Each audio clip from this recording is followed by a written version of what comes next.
Good day, folks. It's great to see all of y'all today. We're in a wonderful time. We're having a great time. And just want to let you know we have a new speaker today, or visitor, whatever you want to call him. David. David Franzen is here. He's been here for a while. How many years? 5.5 years. 5.5? Yeah, it'll be 6 in September. Way to go. So you're an oldie now. Here. Yes. But David, let's talk first of all, David. Yep. Up until you moved here, what were you doing? Well, a number of things. We have lived in Durham since 1977, and we came to Durham because I came to Duke Medical Center as a chaplain and a chaplain supervisor. In other words, I trained chaplains and divinity school students, pastors. So that was what you did for, how many years did you work at Duke? I was there for 11.5 years, from 77 till 88.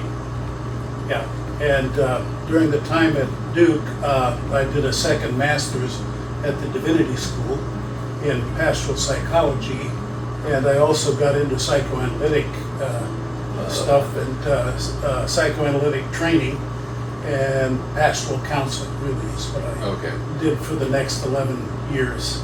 At Duke? No, at the counseling services. It was off of Pickett Road in Durham. Okay. Yeah, so that was it was myself, another pastoral counselor, and several social workers and psychologists and a psychiatrist. So it was a multidisciplinary staff. Yeah, y'all had a bunch of people helping. We did, yeah. Good. Well, great. And what made you come to Crowsdale Farms? Well, the reputation. We have a lot of friends who have lived here in the past, and some who still live here, and people from our church. And so it was just a natural thing to come here. We really didn't look seriously at any other places because we wanted to be with our friends here. And we have not regretted that, really. So it's been a great 5.5 years here. Good. And you met new friends, haven't you? Met a lot of new friends, and of course, old friends from my Duke days. And Jan, my wife, was a public school teacher, so she knew a lot of people. There are a lot of folks here who are friends of hers and former colleagues in the Durham public school system. So it was a natural to come here. Of course. Well, see, I can't say I grew up in Durham. Yeah. So, there's 25 or 30 of us who grew up in Durham through the Durham school system, and, we know each other and so forth. And but you, I just say, you're somebody from outside of Durham, but you've lived here long enough. That is for sure. Jan and I both grew up in South Dakota, and I went to college in Minnesota and seminary in Chicago, and then I had a parish in northern Wisconsin for 4 years, and then I got back into clinical training. I was at UVA Medical Center in Charlottesville for 3 years before I came to Duke. Okay, but you have been very active in some of the things which are going on here at Crowsdale Village. I have. And Yeah. tell us what your head title is now. Well, I'm the Norco representative for Crowsdale. So Norco, of course, is an organization that supports and promotes legislation to enhance the life of senior citizens at CCRCs across the state. There, I think, are 66 CCRCs, and we're concerned for the financial security of CCRCs and for other wellness issues, and also tax relief for seniors at CCRCs. Good. I know I happened to be in a meeting where the guy from the state government called and talked about what they did Yes. for CCRCs, and he made the comment several years ago. He said, "We've never had a CCRC kick people out and go out for bankruptcy or whatever. We always come in, that's the state, would come in and help guide them through a takeover by someone else or something." Yes. He says, "But we don't want to put any senior on the street." Right. And- Well, and I think our listeners should know that Norqua has been a powerful advocate for that. We did have a bankruptcy in Charlotte at a CCRC in Charlotte a few years ago, and as you say, the insurance commissioner stepped in and took over leadership of that CCRC until they could get new management and get their financial affairs more or less in order. Right, yeah. They're not going to kick us out. Thank goodness. But anyway. Yeah. So, anything else you're doing in Crowsdale? Oh, I still I'm a pastoral counselor Okay. still, so I see a few patients yet. Ah, So I have flunked retirement, is what I say, and I really enjoy my work with people who need care, and that's been the through line for my whole life. yeah. Okay. Yeah. Since I've never noticed or know you're doing all that stuff, do you meet them here or do you meet them where they're at? I meet them in an office. Oh, Yeah. okay. Yeah, Okay. I'm just wondering. yeah. Okay.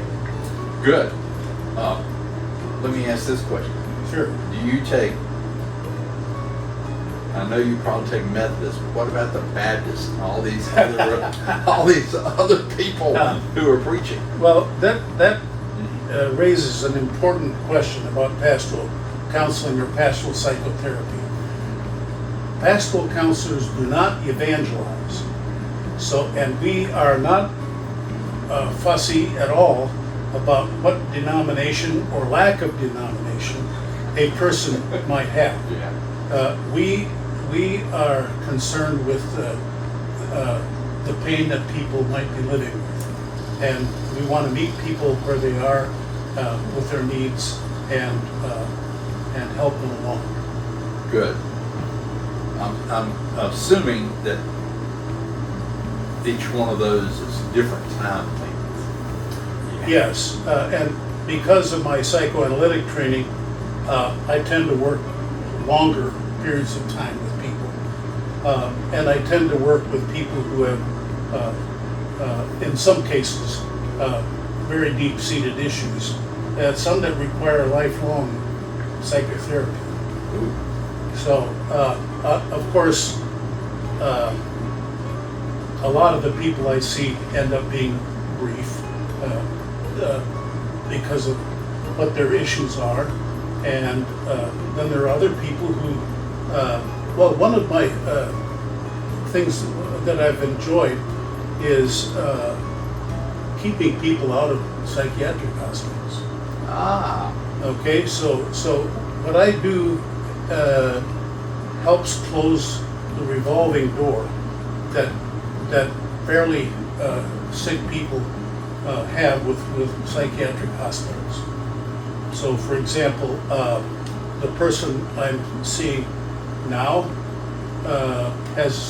I've seen since 2011, and he was homeless for several years before that, and been in multiple hospitalizations.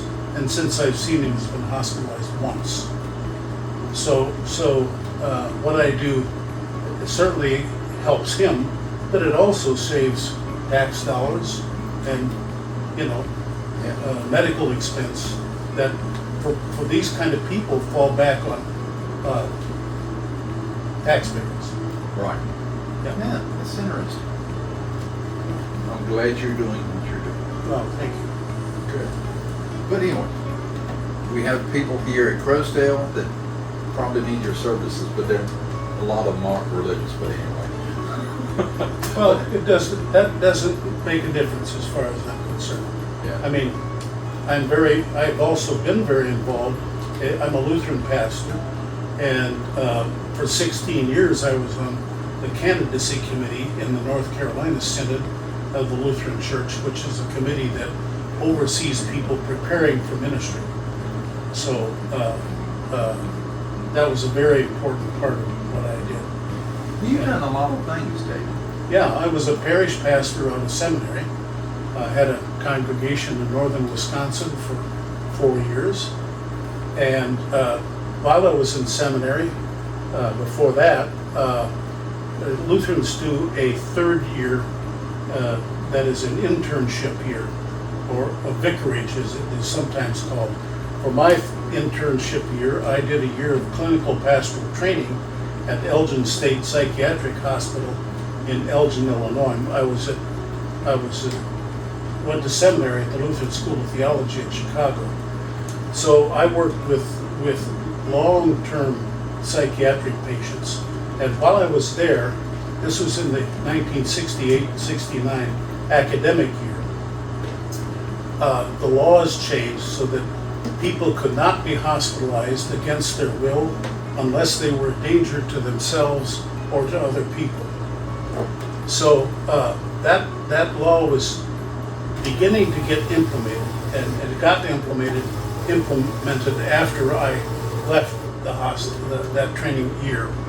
And so when I was there, the hospital was custodial care. We had 4,800 and some patients in the hospital. And half of them, over 2,000 were dementia patients.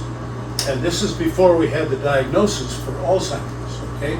So many of them were Alzheimer's patients that really needed to be cared for and